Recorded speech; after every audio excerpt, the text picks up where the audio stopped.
वैसे नियंत्रण तो उस महंगाई को भी करनी जरूरी है जहां जून में खाद्य महंगाई दर 5% के पार है। सरकार 2 बच्चों से ज्यादा होने पर सरकारी नौकरी देने से वंचित करने की बात करती है तो लोग पूछते हैं कि लाखों पद खाली पड़े हैं, पहले उन्हें भी तो सरकार भर ले।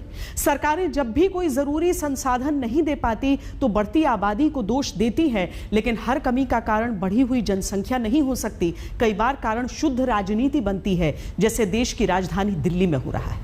हरियाणा और दिल्ली के बीच पानी पर लड़ाई हो रही है, सुप्रीम कोर्ट तक मामला पहुंच गया।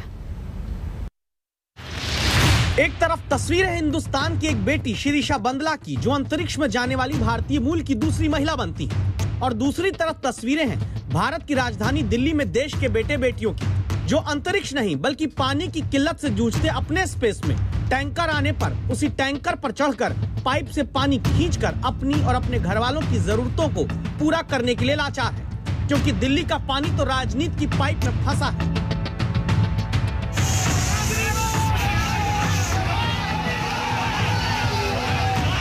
इतने दिनों से दिल्ली में हाहाकार मचा हुआ, लेकिन दिल्ली सरकार ने कुछ नहीं किया।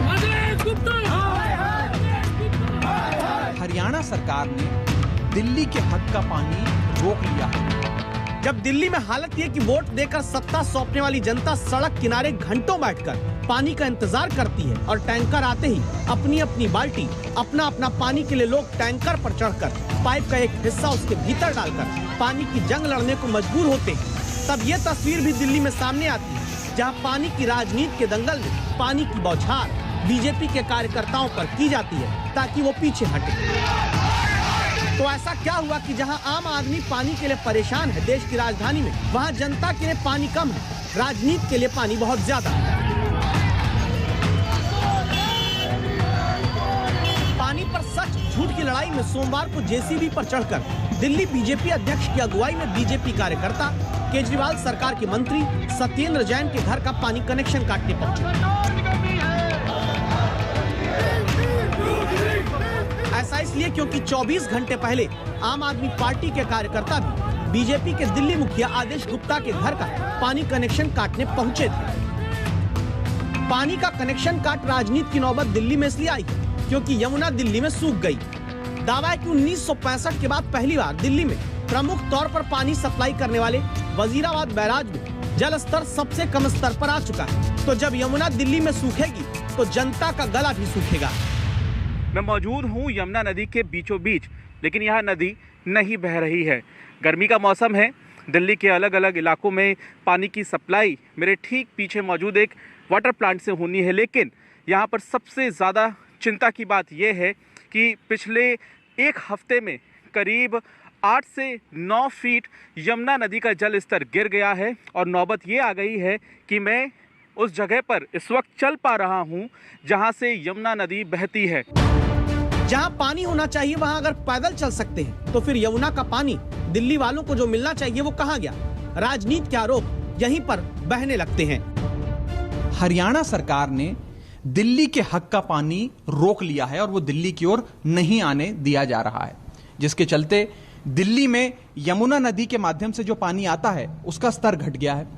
आज वो नदी सूख गई है। इतने दिनों से दिल्ली में हाहाकार मचा हुआ, लेकिन दिल्ली सरकार ने कुछ नहीं किया है, और इनके जो नेता हैं वो पॉलिटिकल टूरिज्म कर रहे हैं।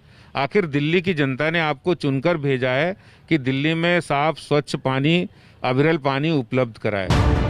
इसीलिए अब दिल्ली सरकार अपने हक का पानी हरियाणा से लेने के लिए सुप्रीम कोर्ट पहुंच गई। इस आरोप के साथ कि हरियाणा सुप्रीम कोर्ट के 1996 के आदेश की अवमानना करके दिल्ली का पानी रोक रहा है, क्योंकि 1996 में सुप्रीम कोर्ट ने यह आदेश दिया था दिल्ली में पानी की जरूरत पूरा करने के लिए वजीराबाद बैराज को उसकी क्षमता मुताबिक हरियाणा पूरा पानी देगा। साथ ही अदालत ने कहा था कि हरियाणा को 330 क्यूसेक लीटर पानी अतिरिक्त देना होगा। जवाब में हरियाणा सरकार पानी रोकने के आरोप खारिज करती है। 1049 क्यूसेक पानी उनको लगातार हम दे रहे हैं। वो हरियाणा को बदनाम करने की जो उनकी प्रवृत्ति है उसको बंद करे।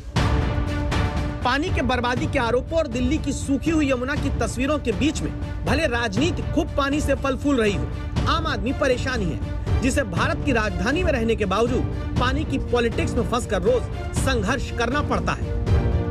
संजय शर्मा के साथ पंकज जैन, दिल्ली आज तक।